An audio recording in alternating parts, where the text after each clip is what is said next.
As the war in Gaza approaches its second year, Israel has taken a decisive and controversial step, authorizing a military push to seize control of Gaza Strip. The move, announced early Friday, signals a sharp escalation in a conflict already marked by widespread destruction, global outrage, and a deepening humanitarian crisis. With hostages still in captivity, international allies voicing concern, and internal divisions mounting, what could this decision mean for both Hamas and Israel? As we delve into the details, these and many more will be explored in today's Flash News. Good afternoon and welcome. I am Tabitha Ako. Let's begin.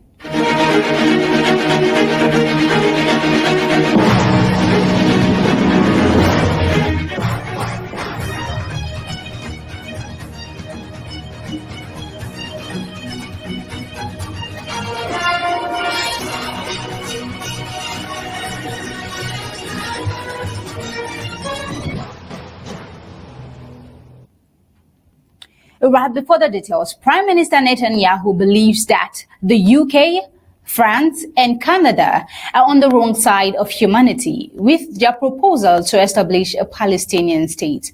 But then, is that truly the right thought? Let's take a listen.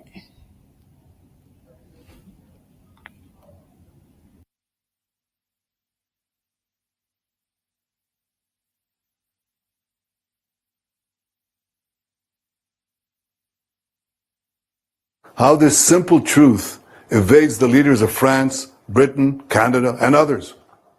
They're now proposing to establish a Palestinian state and reward these murderers with the ultimate prize.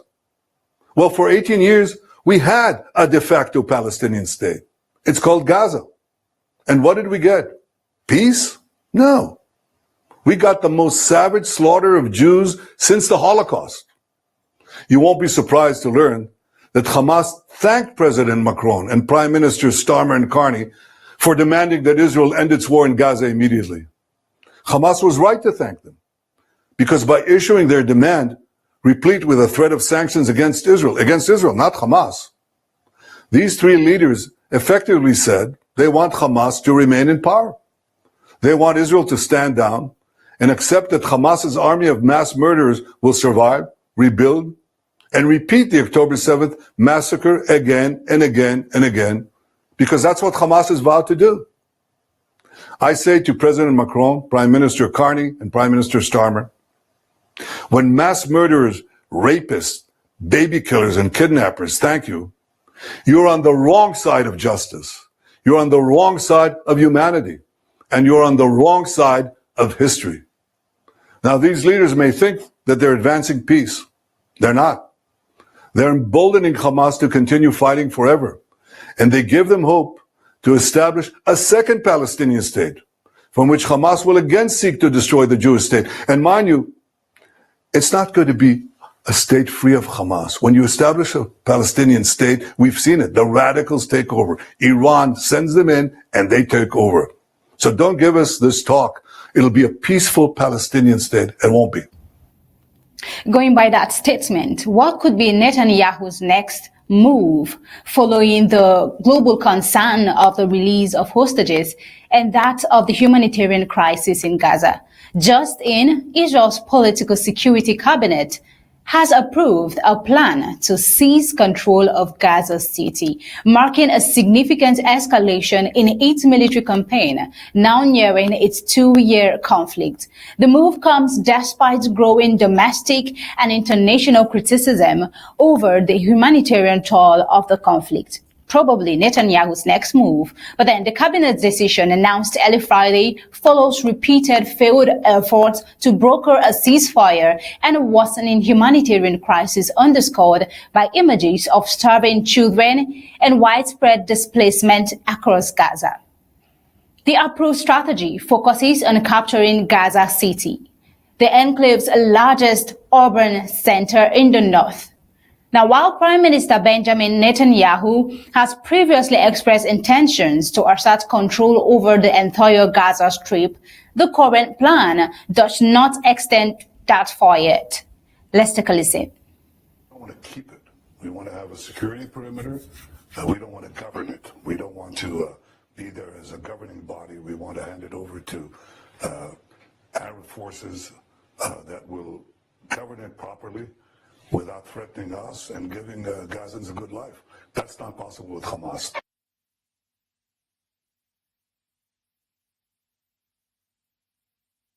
We don't want to keep it. We want to have a security perimeter. We don't want to govern it. We don't want to be there as a governing body. We want to hand it over to Arab forces that will govern it properly without threatening us and giving Gazans a good life. That's not possible with Hamas. That's not possible with Hamas, he statement right there. But then the Israeli Prime Minister's office confirmed that the military or Israel Defense Forces will prepare for an operation in Gaza City while making efforts to deliver humanitarian assistance to civilians outside combat zones. Netanyahu, in recent days, faces mounting pressure from right-wing allies demanding a complete takeover of Gaza and from the Israeli public urging the return of hostages held by Hamas. However, Israel's military leadership has warned that expanding ground operations could jeopardize the lives of the remaining captives, approximately 20 of the 50 believed to still be alive. According to sources familiar with internal discussions, Israeli military chief Eyal Zamir resisted the cabinet's push for expansion earlier this week, citing the risks involved.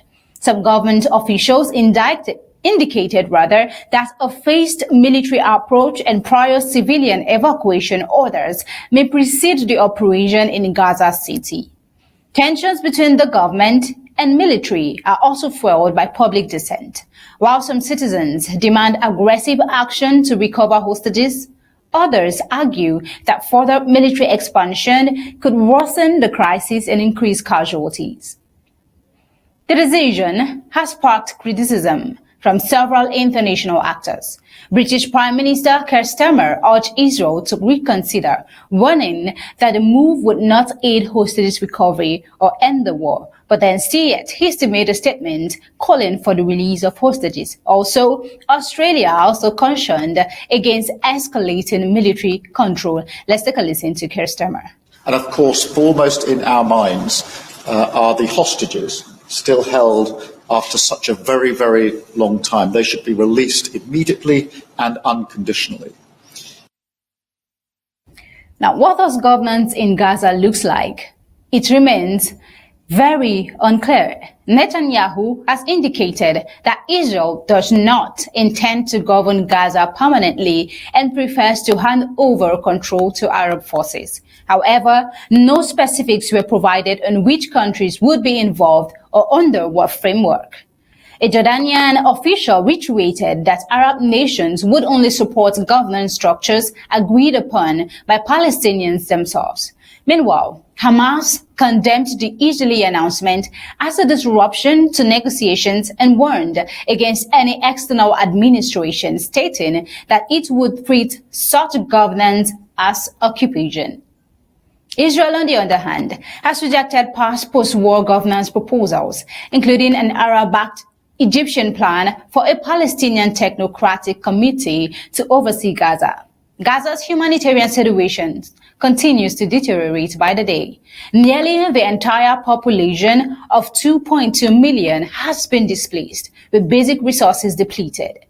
The latest videos of hostages emaciated and weak sparked outrage globally and highlighted the urgency of diplomatic action. We see that Hamas, which now controls only fragmented territory within Gaza, maintains that any deal must include a permanent end to the war. Israel, however, insists that Hamas must be fully dismantled. Now, looking ahead, whether the Israeli plan marks a temporary offensive or a step toward full reoccupation remains undictated. A complete takeover would reverse Israel's 2005 disengagement from Gaza, when it withdrew settlers and troops amid rising militant attacks. Now, moving over to the White House. The White House has yet to respond officially. President Donald Trump has also declined to comment on whether he supports a full Israeli military occupation or not. Let's take a listen. We are there now trying to get people fed. As you know, $60 million was given by the United States fairly recently to supply food and a lot of food, frankly, for the people of Gaza that are obviously not doing too well with the food. And I know Israel is going to help us with that in terms of distribution and also money.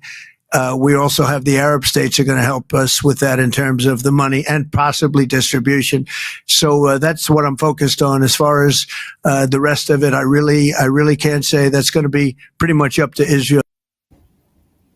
As diplomatic efforts stall and regional tensions rise, the fate of the remaining hostages, civilian populations, and Gaza's political future remains to be determined by both parties, Israel and Hamas. Israelis are demanding for the release of hostages in this time in a protest. Let's take a look.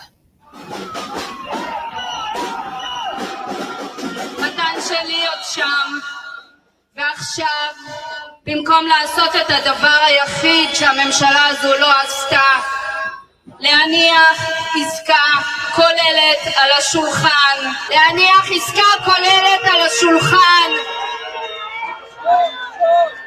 שתחזיר הביתה את כל 50 יחד. לא נוותר, לא נוותר,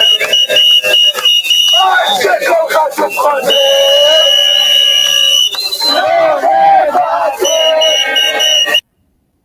Now moving over to the Russia and Ukraine ceasefire talks, as the deadline set by the White House for Russia to show tangible steps toward ending the war in Ukraine lapses, global attention remains fixed on whether the United States President Donald Trump will follow through on threatened economic sanctions against Russia. Despite mounting pressure, Trump signaled his readiness to meet with Russian President Vladimir Putin, even as the Kremlin continues to reject talks with Ukrainian President Volodymyr Zelensky. This potential summit, likely to be held in the United Arab Emirates, has stirred concern among U.S. allies about Ukraine's exclusion from critical diplomatic discussions. Let's take a listen. I have to read what he said. He was talking about nuclear. When you talk about nuclear, we have to be prepared, and we're totally prepared. Putin, who recently reiterated openness to peace talks under certain conditions, has shown no willingness to meet with Zelensky directly. Analysts believe these signals are part of a broader strategy to present Russia as cooperative while continuing military aggression. The Institute for the Study of War suggests that Russia is attempting to manipulate the negotiation process to gain leverage with Washington. But is that actually true? We see that rather than this manipulation, they are also genuinely seeking an end to the war. According to the think tank, the Kremlin is seeking concessions from the United States without engaging in substantive peace efforts. Meanwhile, Finnish Foreign Minister Elina Valtonen has called on Trump to enforce sanctions, arguing that increased military aid to Ukraine has pressured Russia and may be influencing its apparent interest in negotiations. Finland, which joined NATO after Russia's 2022 invasion, remains a staunch supporter of Ukraine. Now, on the ground, the conflict persists with deadly intensity. Ukrainian officials reported that Russia launched over 100 Shahed drones in overnight attacks, targeting cities including Kyiv, Kharkiv, and Sumy, while Ukrainian air defenses intercepted most of them. Several penetrated the shield, causing fires, destroying homes, and injuring civilians. They say that in Kyiv's Bucha district, at least 3 women sustained injuries in drone strikes. Fires broke out in residential areas, leaving behind extensive damage. Let's take a look.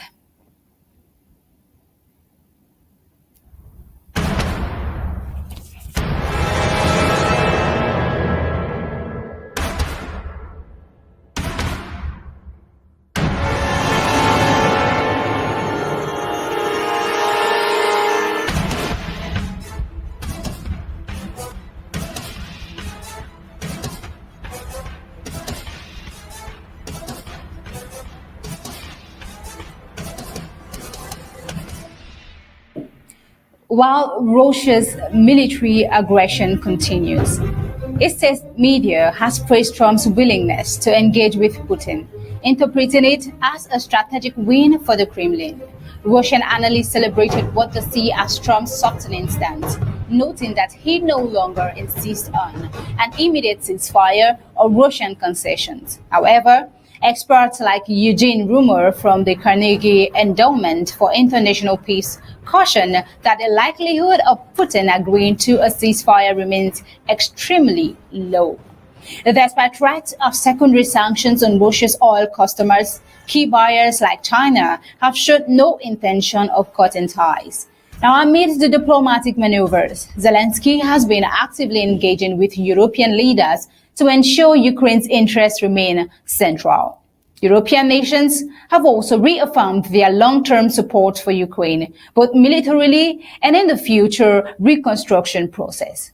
With global tensions rising and diplomatic channels evolving rapidly, all eyes remain on the outcome of the potential Trump-Putin meeting and whether it will lead to peace or further complicate the path to ending the war in Ukraine. That's a high-stakes meeting. But then until we get back to the details with that, in a developing story, let's move over to Venezuela. The United States has increased the reward for information leading to the arrest of Venezuelan President Nicolas Maduro to $50 million, doubling the previous $25 million bounty set by the Trump administration. United States officials accuse Maduro of being one of the world's most prominent narco traffickers, alleging that he has collaborated with criminal organizations, including Trendy Aragua, the Cartel of the Suns, and Mexico's Sinaloa cartel.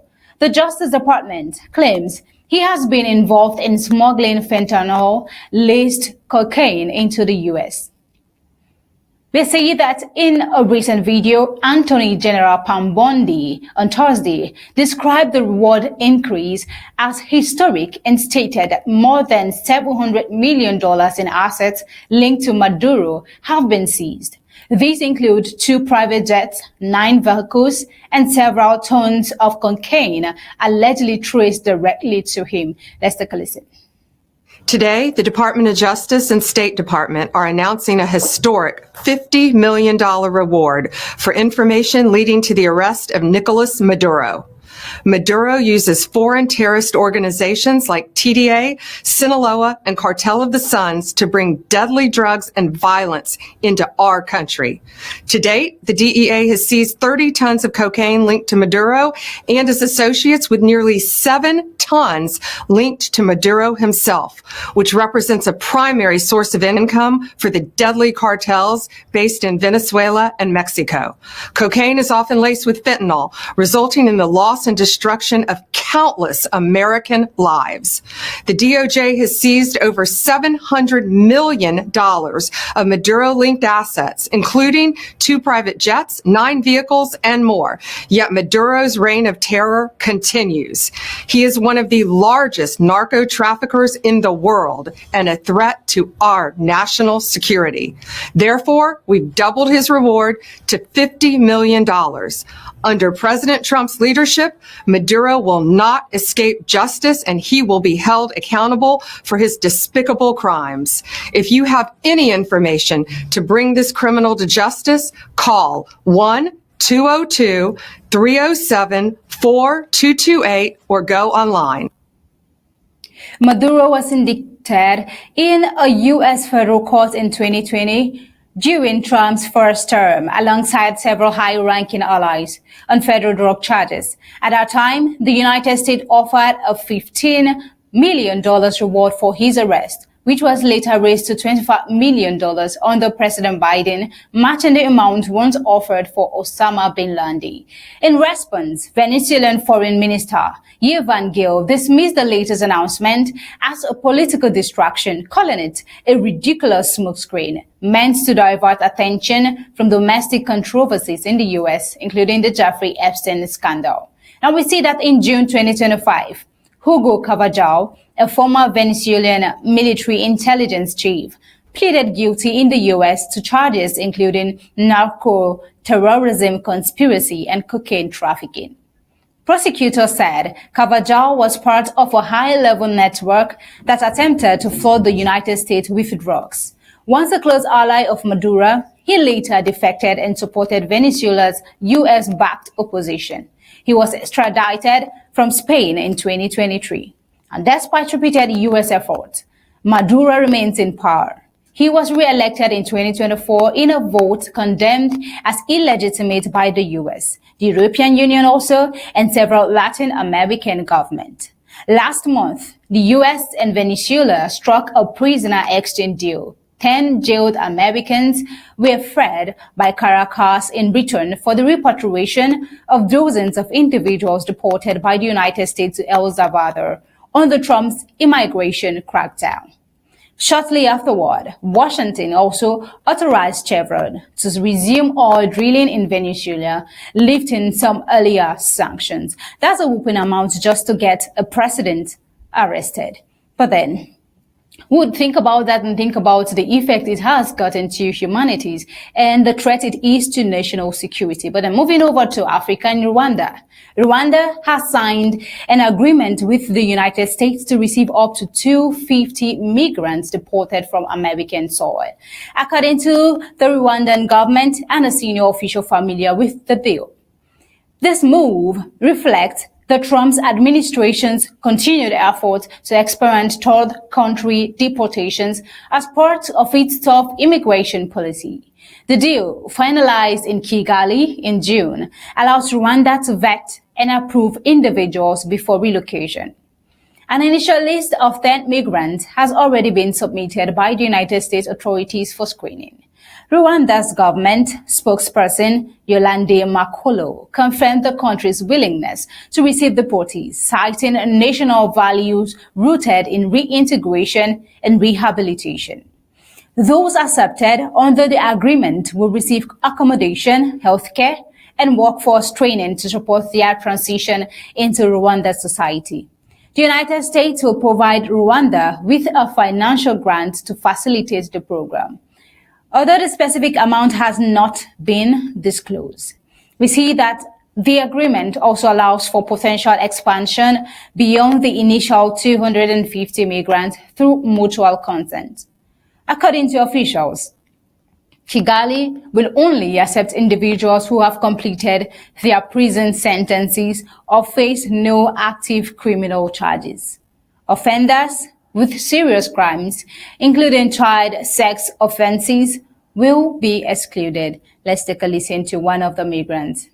Yeah, when I was coming from Libya, I was really happy because that place is really dangerous. I cannot say anything.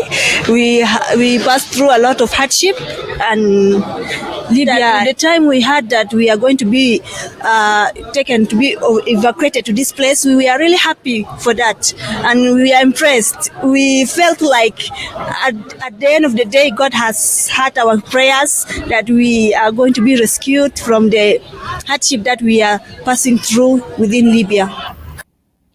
This agreement forms part of the Trump administration's broader strategy to remove undocumented migrants and those with criminal records to countries willing to host them.